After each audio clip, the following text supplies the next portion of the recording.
Damien was just 7 years old, but his eyes looked much older. Not older as in the wise, whimsical way adults romanticize, but in the heavy, sunken, hollowed way of a soul that had seen too much and been held too little. He sat in the corner of the kindergarten classroom, his knees tucked against his chest, arms wrapped tightly around them like he was trying to hold himself together. Most days, he wouldn't speak unless spoken to, and even then, his words were as scarce as his smiles. The other children played with bright blocks and plastic trucks. Damien watched but never joined. Trust was a luxury he couldn't afford. His teacher, Miss Hadley, had noticed. She had also noticed the bruises that dotted his arms, the way he flinched when anyone reached for him too quickly. She saw the circular scar near the base of his neck one morning as he stretched for a crayon shaped like a cigarette burn, red and blistered. That was the moment something inside her shattered. By the end of the day, CPS was called. Damien's house smelled like stale beer. His father had fists that struck like lightning and words that bruised harder than belts. The man was an unpredictable storm. Some nights he came home drunk and passed out, and other nights, Damien prayed he wouldn't come home at all. Most nights, as Damien heard his father's truck pull up, he would run to his bedroom and hide in his closet.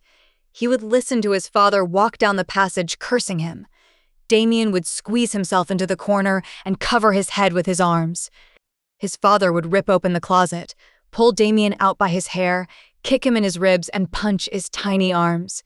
Damien never cried. He took the beating and waited for his father to leave. Only then did he cry. His mother, a ghost of the woman she may have once been, never helped Damien. She rarely stirred from the couch. Vodka was her lullaby. She mumbled things Damien didn't understand and laughed at things he couldn't see. He had learned to scramble eggs when they had some, and he boiled noodles while standing on a milk crate. He was 6 when he first learned how to hide bruises with long sleeves. His father was at the local pub when the CPS arrived. His mother barely looked up. Damien thought maybe she'd say something, maybe tell them he was a good boy, or that she was sorry, but she just took another sip from the bottle, eyes half-lidded, her face blank. He didn't look back as they led him to the car. He had become very good at not crying and not feeling. Damien was in the system for a few weeks when one day he met Michael and Sarah. They stood on the front porch of a pale yellow house with wind chimes tinkling gently behind them. Michael had a beard and soft brown eyes. Sarah had a laugh in her voice, even when she said hello.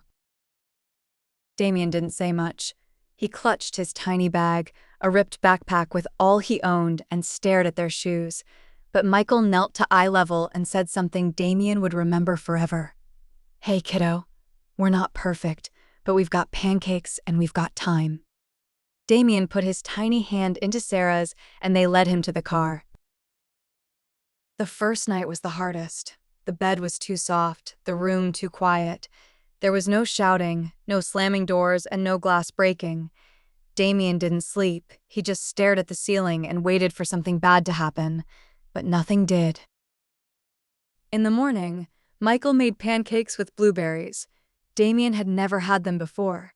He picked at the plate cautiously until Michael gently asked, "Do you want something else?"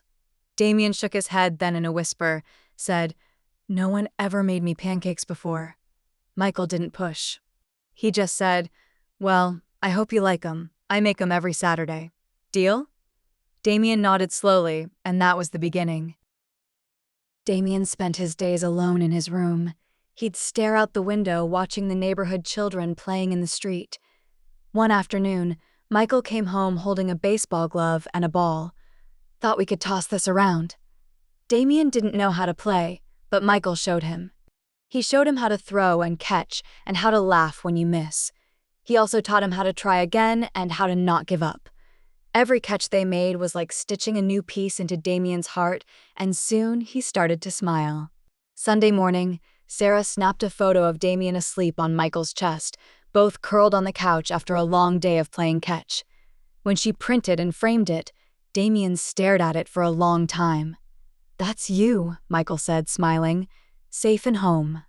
Damien reached out and traced the glass with his fingertip, then whispered, "I like this picture." The nightmares didn't go away quickly. There were nights Damien screamed in his sleep, nights he woke up sweating, trembling. Michael never scolded him. He never told him to man up. He just sat beside his bed, hand gently on Damien's back, whispering, "You're safe, I'm right here." Sometimes he'd stay until Damien fell back asleep, and sometimes until morning.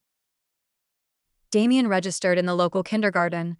Sarah dropped him off, hugged him tight, and promised to pick him up that afternoon.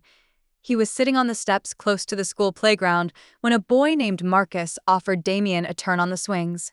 He hesitated, then remembered Michael's voice. "People aren't all bad, buddy. Some just need a chance to show they're good." So he tried, and it worked, and since that day, Damien had someone to sit with at lunch. Damien had never had a birthday party, so Michael and Sarah threw him one. Nothing extravagant, just them in the backyard with balloons in blue and yellow, a cake with chocolate frosting, and a single candle. "Make a wish," Sarah said, smiling. Damien looked at Michael, then at the cake, then at the soft light flickering on the candle's tip. "I don't need to," he whispered. "It already came true." That weekend, Marcus invited Damien for a sleepover. His chest tightened with fear, or was it hope? He wasn't sure. Michael noticed. "You don't have to go if you're not ready, but it might be fun, yeah? We can pack your soft animal, the dog you like." Damien nodded, and though he barely spoke that night at Marcus's house, when he returned, Michael asked, "Would you do it again?" Damien thought for a long time before he said, "Maybe, if you pick me up in the morning." Michael ruffled his hair. "Always." The court date for the adoption came, and Michael and Sarah sat nervously in the courtroom while Damien clutched a little dinosaur figure in his hand. His mother didn't show up. Again. When the judge asked if Damien wanted to stay with Michael and Sarah, his voice barely rose above a whisper. "Yes, please." Michael cried for the first time in front of him, and Damien let him. One day, as they were driving home from school, Damien turned to Michael and said without thinking, "Hey, Dad?" Michael froze for just a second. Then slowly his smile stretched wide. "Yeah, buddy?" Damien looked out the window. "Nothing, just trying it out." Thanksgiving came, a real one with laughter and warmth and too many mashed potatoes. Damien sat between Michael and Sarah, watching everyone around the table. Someone asked what he was thankful for. He looked at his plate, then at Michael. "I used to eat by myself, now I don't." No one said anything for a moment. Then Michael reached for his hand, squeezing it gently. Rain pattered against the window. Damien sat cross-legged on the living room floor, flipping through a stack of comic books Michael had pulled down from the attic. "They were mine when I was your age," Michael said, handing him one carefully sealed in plastic. Damien held it like it was a treasure. "You liked superheroes too?" Michael grinned. "I still do, especially the ones that don't give up." Damien looked at the cover, a hero with a torn cape still standing. "I like this one," he said.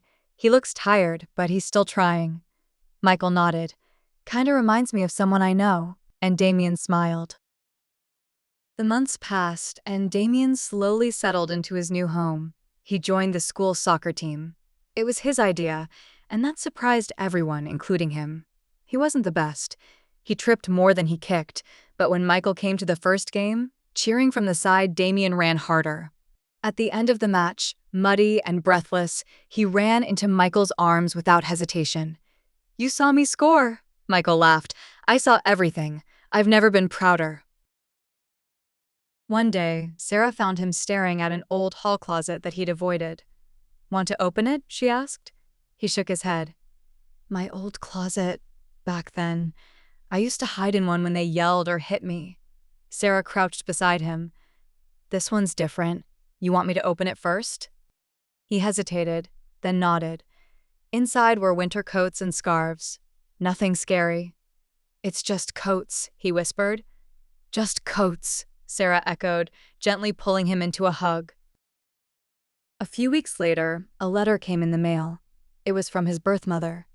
Damien stared at it for hours. Michael didn't push. "You don't have to read it." "I want to," Damien said. Inside, there were apologies, regrets, and promises that came too late. He read it once, then tore it in half and threw it in the bin. I don't need her anymore. Michael didn't respond. He simply placed a hand on Damien's shoulder. That night, Damien climbed into bed and pulled the covers up to his chin. Michael tucked him in like always. "Can I say something?" Damien asked. "Of course." "I know I wasn't easy when I first came here." Michael sat next to him and smiled softly. "You were scared, but you were never hard to love." Damien blinked back tears. "I love you, Dad." Michael's voice cracked as he replied, "I love you too, son, more than anything." He fell asleep without fear. Damien's class was assigned a family tree project. Most kids groaned, but Damien froze. He stared at the blank paper for a long time. Who did he put down? What did family mean? When he got home, he asked Michael, "Dad, what does family mean?" Michael sat beside him, then said, "You can start with us. Me, Sarah, then maybe Aunt Josie, Uncle Ray." Damien looked up, hesitant. "But I'm adopted." "Champ," he said, placing a hand on his shoulder. "Family isn't about blood, it's about who shows up." Damien smiled slowly. "Okay, then I have a big tree." It was bath night. Damien had long outgrown needing help, but Michael waited outside the door, like always, just in case. Damien came out with a towel around his shoulders, thoughtful. "Dad?" "Yeah, bud? You ever wish I didn't have the scars?" Michael stood and gently knelt in front of him. "No. I wish you never had to go through what gave them, but the scars? They're part of your story, and I love every part." Damien's eyes shimmered. "Even the broken parts?" "Especially the broken parts," Michael whispered. Damien had one line in the school play. Just one, but he practiced it every night, standing in front of the mirror with the script clenched in both hands. The night of the performance, he peeked out from behind the curtain. Michael and Sarah were in the front row, beaming. When it was his turn, Damien stepped forward. His voice shook, but he said the line. The whole gym applauded. Backstage, his teacher knelt and whispered, "You did it, Damien." But Damien only had eyes for Michael, who stood clapping like Damien had just won an Oscar.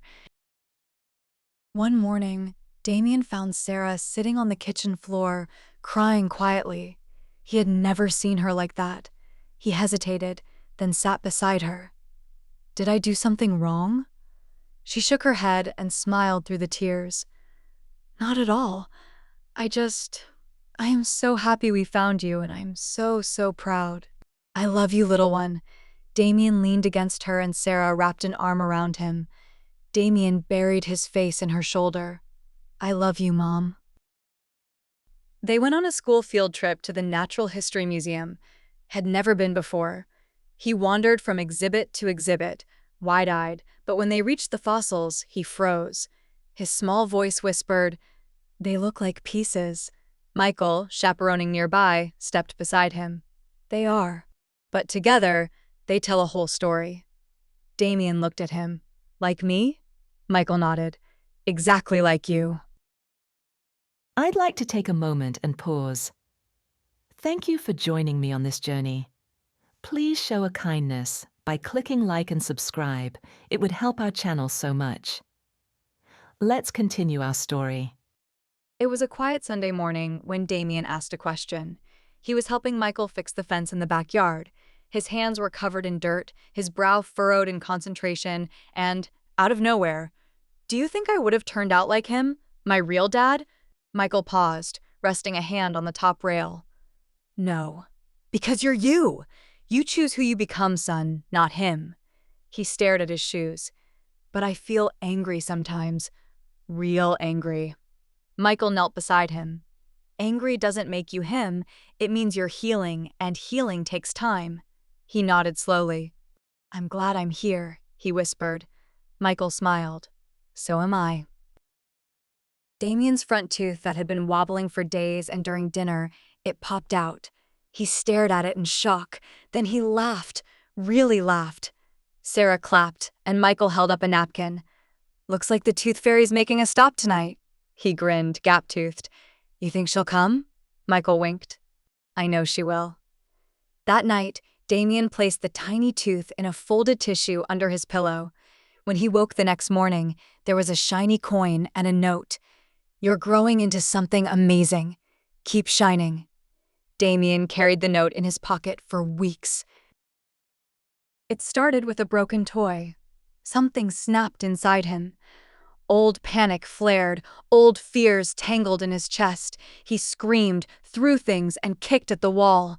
Then silence. He dropped to the floor, crying hard, breath hitching. Then he curled, wrapped his arms around his legs, and waited for the punishment. Michael entered the room slowly and crouched beside him. Hey, champ, you want to talk? I'm not mad, he said softly. I'm here. Damien shook his head. I'm bad, just like before. Michael wrapped his arms around him. No, Damien, you're hurt, and it's okay to feel hurt. They sat like that for a long time. It was the first time Damien cried without shame. On the way to a school event, he asked if they could drive past his old neighborhood.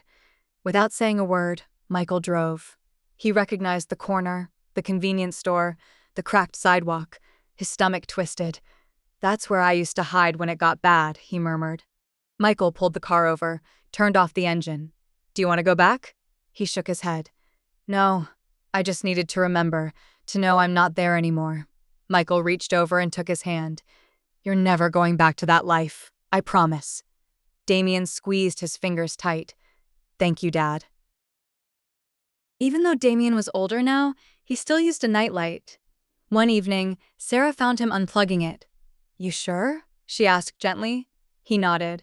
I think I'm ready. I'm not scared anymore. Not when I know you and Dad are here. Sarah kissed the top of his head. We always will be. He fell asleep in total darkness. Damien's class was learning about family structures.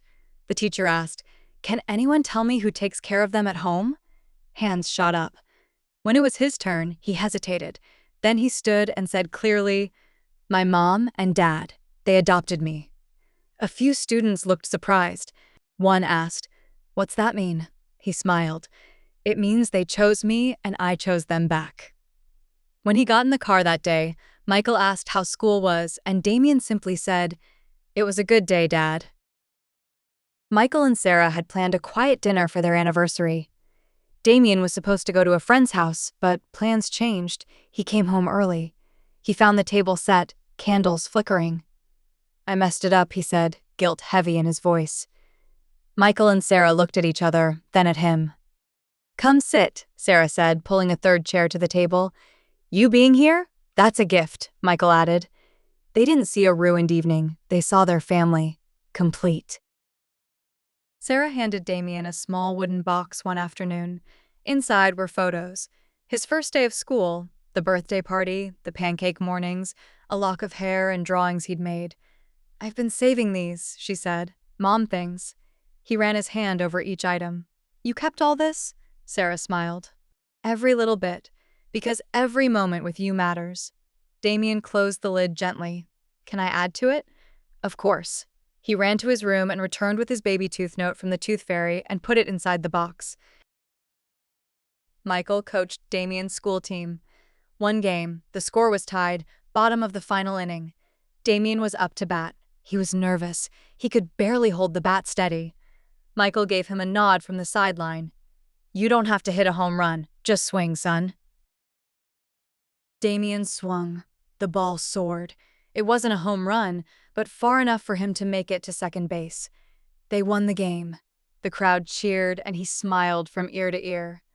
Later, in the car, he said, I was scared, but I remembered you believe in me. Michael said softly, Always. Winter came. Damien wore the scarf Sarah had knitted for him, green and navy, with his initials stitched in. One afternoon, he saw a smaller boy waiting for the school bus, shivering. Damien hesitated, then unwound his scarf and wrapped it around the boy's neck. You can keep it, he said. That night, when Sarah noticed the missing scarf, she asked what happened. I gave it to someone who needed it more. She didn't scold him. She simply hugged him and whispered, You've got a big heart, Damien. He smiled. I learned from the best. At the parent-teacher conference, Mr. Lawson leaned forward across his desk. Damien's doing well, but what's remarkable isn't just the grades, it's the kindness, the patience he shows other kids. That's not something we teach in a textbook. Michael looked over at Damien, who sat drawing in the corner with his usual quiet focus. He didn't get that from me, Michael said softly. Sarah placed a hand on his arm. He got it because he finally felt safe enough to be who he really is. Mr. Lawson nodded. He's got a good foundation. Michael smiled. He is our greatest work. A thunderstorm rolled in late one evening. The wind howled, windows rattled, lightning cracked the sky. Damien stood in the hallway, shaking, blanket around his shoulders. Michael woke to find him there. You okay? I thought it was like before, when he'd yell and break things. Michael knelt and wrapped him in a hug. No one's yelling now, just the sky being loud. They sat on the couch, wrapped in the same blanket until the storm passed. When it ended, he looked at Michael. I used to be scared of storms, but now I'm not alone in them. The courtroom was small but full of light. Damien sat between Michael and Sarah, dressed in his best shirt. The judge smiled kindly. Do you understand what this means, Damien? He nodded. It means they're really my parents. Michael held back tears. Sarah didn't try. And do you want this? The judge asked. He stood. I already have them as my parents, this just makes it forever. The gavel struck. Applause broke out. Later, as they posed for pictures with their adoption certificate, he whispered, I didn't know forever could feel like this. Sarah gave Damien a scrapbook that night. On the front, Our Journey to Family. Each page held a memory. From the first time he arrived, to school plays, to birthdays, to bedtime hugs, he flipped through slowly, eyes wide. Every photo is a piece of our story, Sarah said. He stopped on one photo, him asleep in Michael's arms during a camping trip. This one, he said. This is when I knew. Knew what? Michael asked. That I belonged, that I wasn't temporary. They went camping that weekend, just the three of them. Under the stars, Damien roasted a marshmallow, eyes flickering in the firelight. You know what I used to wish for? He said suddenly. When I was little. Michael poked at the fire. What? For someone to find me. Michael didn't speak. He just reached over and took Damien's hand. Sarah smiled gently. And now? She asked. Damien leaned against Michael's shoulder. Now I don't need to wish. I'm already found. The fire crackled softly and above them, the stars kept watch over the boy who had learned to love. Damien brought home his report card with nervous fingers. He handed it to Michael in silence, chewing the inside of his cheek. Michael scanned it slowly. All A's except for one C in math. Damien braced himself, waiting for pain, but it never came. Instead, Michael smiled. This is incredible, Damien. You're not mad? Of course not. You've come so far. We'll work on math together, but this shows how hard you've tried. That's what I care about. Damien's shoulders dropped in relief. Can we hang it on the fridge anyway? Michael grinned. We're framing it. It was Michael's birthday. Damien had been planning it for weeks, making handmade cards, secretly baking cookies with Sarah, crafting decorations. When Michael walked into the decorated living room, his eyes widened. Damien stood holding a balloon, nervous. Do you like it? Michael dropped to one knee and hugged him tight. It's the best birthday I've ever had. Later that night, Michael found a crayon-drawn card on his pillow. To the best dad in the universe. You saved my life. Michael kept it in his wallet from that day forward. For years, Michael would peek into Damien's room every night just to check. But one night, Michael forgot. In the morning, Damien came to breakfast, yawning. Dad, you didn't check on me last night. Michael's face fell. I'm sorry, buddy, he smiled. It's okay. I didn't need it. I think I'm okay now. Michael blinked back emotion. You sure? I still like when you do, but last night, I wasn't scared. The quiet strength in his voice said everything. When Damien was 13, Michael came home with a small tattoo on his forearm. Simple, neat, DMS inside a heart. Damien stared at it. "That's us?" Michael nodded. "Forever Inc., just like Forever Family." Damien ran a finger over it. "It won't fade?" "Nope." He smiled slowly. "Then one day, I want one too, to match." Michael chuckled. "Let's wait a few years." But that night, he drew a tiny heart with DMS in the middle on his wrist with a marker and wore it for days. Michael had a health scare, nothing serious but enough to send Damien into quiet panic. At the hospital, he sat by Michael's bedside, clutching his hand. "You can't leave me," he whispered. "Not ever." Michael stirred, smiling through the haze of medicine. "Not going anywhere, kiddo. Just had to give the nurses something to do." Sarah placed a hand on Damien's back. "He's going to be okay." Still, he didn't leave his side until they came home, and after that, every day he said it without fail. "Love you, Dad." Every single day. They visited the neighborhood again, this time on purpose. Damien, now 13, stood across the street from the house he'd once called home. It looked smaller, more run down, like a memory that didn't quite fit anymore. "I thought I'd feel scared," he said. "But I just feel done." Michael placed a steady hand on his shoulder. "It's okay to leave the past behind. You've built a better one." Damien nodded, eyes dry. "Can we go now?" "Absolutely." They didn't look back. The school felt huge. Hallways stretched on forever. Lockers clanged. Kids towered over Damien. Michael walked beside him, offering quiet encouragement. "You don't have to have it all figured out. You just have to start." Damien clutched the school map, nerves creeping up his spine, but then a teacher walked by and smiled. "Excited for freshman year?" Damien managed a breath. "Yeah, I think I am." Michael squeezed his shoulder. "That's my brave boy." And just like that, the halls didn't feel quite so big. One night, Damien woke up crying from a dream that felt too real. He dreamed Michael was gone. Michael rushed into his room, finding Damien curled up, eyes wide. "I dreamed you left." Michael sat down, pulling him close. "Not happening, son. Not in this lifetime."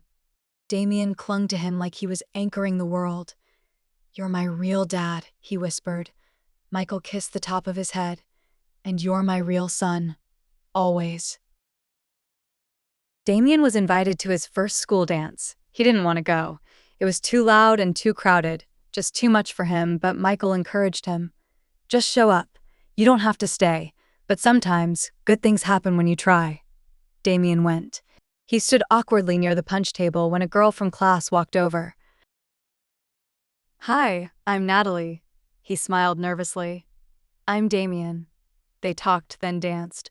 When Michael picked him up, he got into the car grinning. "You were right," he said. "It wasn't that bad." Michael raised an eyebrow. "That's practically a rave review." They laughed the whole ride home. It was an ordinary evening. Spaghetti and meatballs, garlic bread, and plenty laughter. Damien looked across the table at Sarah, then at Michael. "What if I want to be a social worker?" he asked. "To help kids like I was?" Michael smiled slowly. "Then that's exactly what you should be." "You think I could?" Sarah reached over and squeezed his hand. "Damien, you already are someone's light. Imagine what you could do with wings." He beamed, and in that moment, he saw it clearly. A future where love wasn't just something he received, it was something he would give. Damien came home with a paper crumpled in his backpack. "Community service project," he mumbled, sliding it across the table. Michael unfolded it. "Want help choosing?" He hesitated. "There's one at the youth shelter downtown." Michael's eyes met his. "That's the one?" Damien nodded slowly. I think I could make someone feel less alone." Michael smiled. "Then go remind someone that love is still real." He returned the form the next morning, box checked with confidence. A letter arrived in the mail. It was from Marcus, his first childhood friend, who had moved away years earlier. "Hey, Damien," it began. "I still remember the day you shared the swing. I didn't know then, but you were my first real friend." Damien read it twice, then again. "You made a difference?" Sarah said softly. He looked up, his voice quiet. "Just by being kind?" Michael nodded. "Exactly." He folded the letter and placed it in his memory box. Senior year arrived faster than anyone expected. Damien sat at his desk typing an application essay for college. The prompt: describe a challenge you've overcome. He stared at the blinking cursor, then typed, "I was born into fear, but I was raised in love." The words flowed, about scars and trust, pancakes and late-night storms, the warmth of a steady hand. When he finished, he showed it to Michael, who read in silence, then looked at him, eyes full. "I've never been prouder." Caps in the air, applause echoing in the open field, Damien stood in his gown diploma in hand, scanning the crowd. Michael and Sarah were front row, clapping like the world had shifted. When he walked off stage, Michael pulled him into a hug. "You did it, son," he whispered back, "because you did it with me." Later at dinner, Sarah raised her glass. "To the boy who became our everything." And Michael added, "To the man he's becoming." Damien held their hands, eyes wet. "To the family who taught me how to love." College move-in day arrived too soon. Michael helped him carry boxes.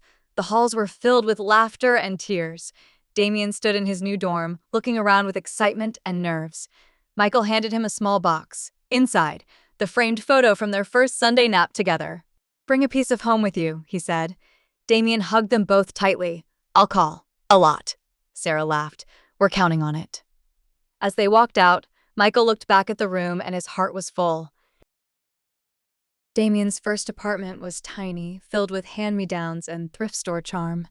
He stood in the middle of it, holding a box of books alone, but not lonely. Michael helped him hang curtains while Sarah stocked the fridge. As they got ready to leave, Damien stopped them. "I want you to know, this place is mine, but you'll always be home." Sarah hugged him tightly. "And you'll always be ours."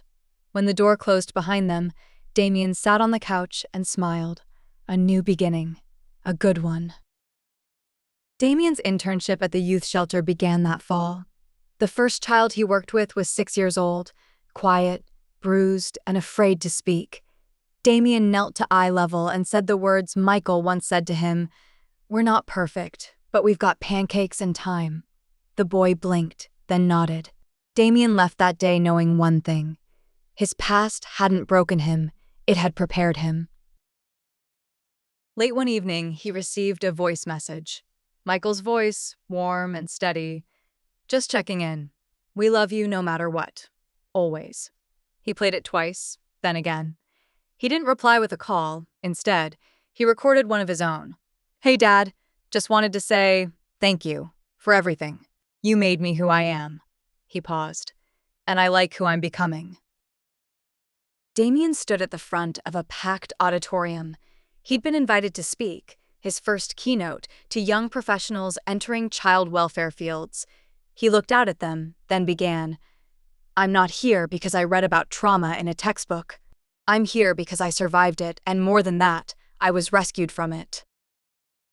He shared stories of pain and of healing, of a man named Michael and a woman named Sarah who chose him, and when he finished, the crowd rose in a standing ovation, but all Damien could think was, "I hope they're proud." Years later, Damien sat at his desk, now a social worker himself. He wrote a letter not to mail, just to keep. "Dear Dad, I've learned that love isn't loud. It's in pancakes, baseball games, and nightlights. It's in showing up every day. You showed me how, and now I get to do the same for others because you never gave up on me, even when I gave up on myself. Thank you. Your son, Damien." He folded the letter and placed it in the same memory box Sarah had once given him. It rested on his shelf, a quiet monument to a life rebuilt, and as the sun poured through the window, Damien whispered into the quiet, "I am loved and I know how to love." Thank you for spending time with me. If this story moved you, share it. Someone else might need to hear it too. God bless you.